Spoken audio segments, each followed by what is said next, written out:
کے در مجلس ہر شاو گدائے، چائے اس کے تاراج کنت خانہ ہے غمرہ۔ مولانا انور شاہ سے فرماتے تھے بس ایک گرم کپ چائے ہو اور چھوٹی سی تیز تلوار اور انگریز کی گردن مارتا رہو۔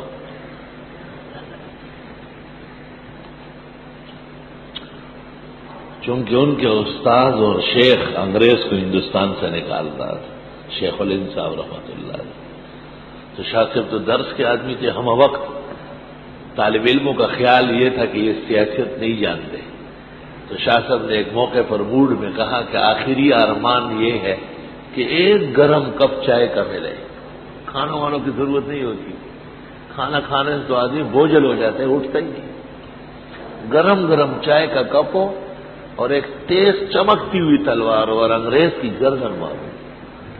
ہندوستان پہ آ کے قابض ہو کے بیٹھا ہوا ہے۔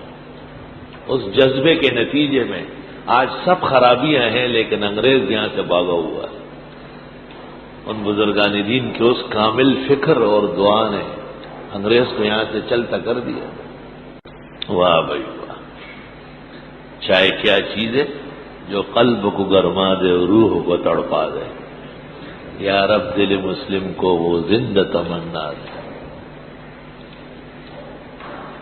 ہماری ایک چھوٹی سی بچی ہے، اس نے مجھے کہا ابو آپ تفسیر پڑھائیں گے قرآن مجید، رمضان شریف میں آپ کو چائے پینے کی اجازت ہوگی؟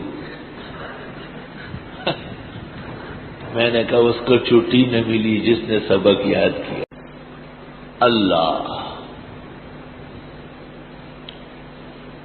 حضرت شاہ صاحب نے فرمایا کہ وہ چائے کا گرم گرم کپ ہو، آہا، اور بس انگریز کی گدی ہو اور اس پر تلوار چلتی رہے، انشاءاللہ پورے عالم میں یہ ذبح ہوتے رہیں گے، کیونکہ یہ انسانوں کو غلام بنانے والے ہیں۔